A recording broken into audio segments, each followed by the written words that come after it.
And it's raw. It gets ugly sometimes with me in that mirror, but I'm also proud of myself to be able to tell myself that and then fix what's in that mirror.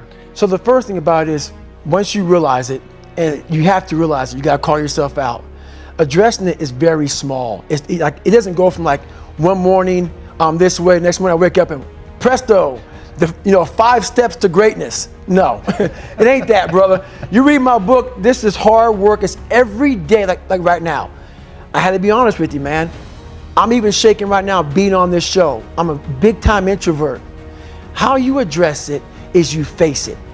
You face it every day. You face it every single day of your life, where you say, okay, like if you're fat and you need to lose weight, it's patience.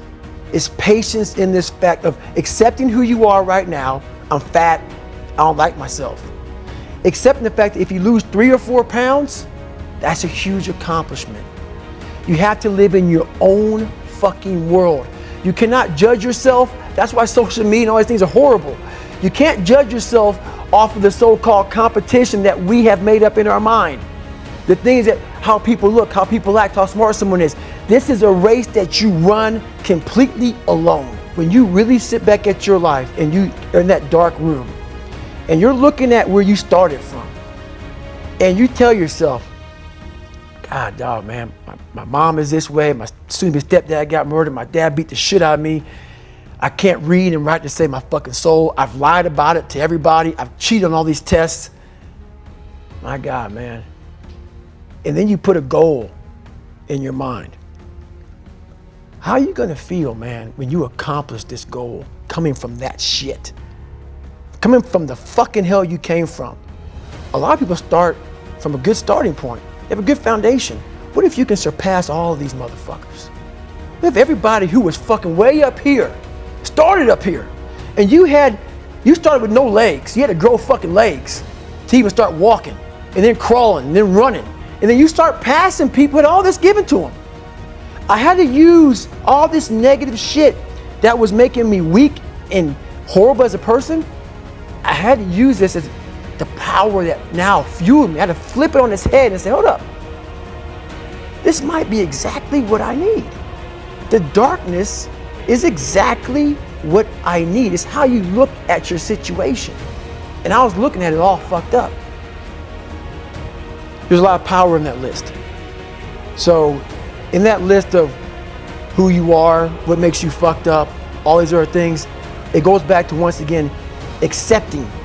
You have to first accept it before you can fix it. A lot of people walk around, oh man, I'm good. I'm good. No, you're not. You have to accept what you're not. You have to, and people don't want to do that. And that's the only way you can fix it. You have to accept it first before you can go on the journey. A lot of folks never even start the journey, man. They never start the journey because they live in this fake life that who they want to be, they act like they are, but they're not because they haven't fixed all this stuff yet. You got to fix this first before we can start our journey in life. So that's why I have them make this list. You fix these problems, now your journey can begin because you no longer care about how people are judging you. When you care more about how someone's judging you, you're gonna stay right there. There's no forward momentum. So that's the whole thing about that list. Let's say the first one is, you're not the smartest person in school. I had that issue. So my big thing was, how I addressed that problem was, I had to sit down. Each thing that is wrong with you has to be a focal point.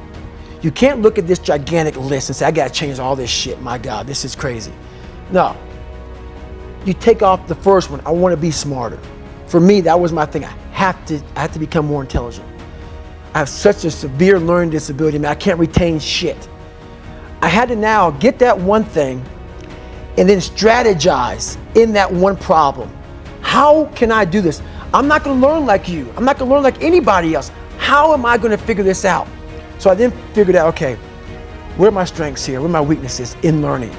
All right, man, how am I gonna do this? And I figured out a way to do it by just strategizing. So how I learn to this day, if I have a big manual to study, I will have to get a bunch of spiral notebooks from the daggone store, and each page I have to write each page out, maybe 10 times. So there was a 1,000-page dive manual that I got 18 months before I went to dive school. Most people, I'm not smart, I'm gonna go see if I can pass this test. I realized, hang on a second, I'm not smart. How can I get past this? How can I get through this obstacle? I need to acquire this book 18 months in advance, because it could take me 18 months to write down each page over and over again to then put it to memory. So when the question came up, I had written that question so many times down on paper that I can recall, okay, page 71 was where I remember seeing this, and I can recall it that way. And that's how I did it. So you gotta strategize on each problem you have in life. Slowly break down that problem. Don't think about all the problems you have, just one at a time. And before you know it, you fix all these problems, but you cannot focus on all of them. Just on the one thing at a time. It's one of the biggest things in the world. A lot of us, mediocrity is everywhere right now. And we're all trying to find an easy way out. And we're judging ourselves. Let's say there's 10 people in this room, and we're all mediocre.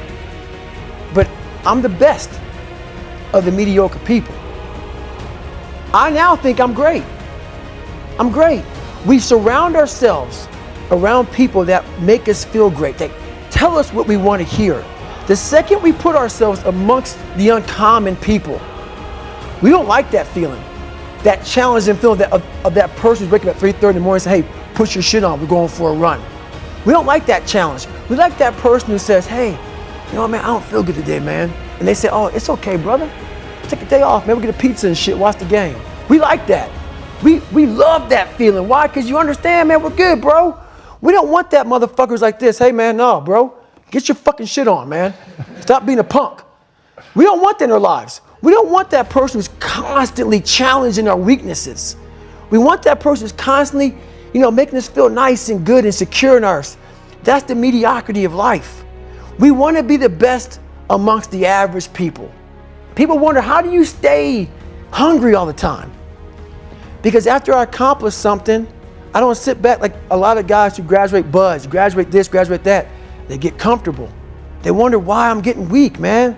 I don't know, I lost my edge. What's going on? Because once you hit the top of the fucking mountain, guess what happened? I'm good. I'm good, so you wonder why you're falling down now. Because once you reach the top of the mountain, you gotta build a fucking another one. That's mediocrity. There's a lot of people in mediocrity who have a nice resume, but they're one-timers, man. They hit a one-time deal, they busted it open, got a lot of money, but they're good. You're mediocre now, man.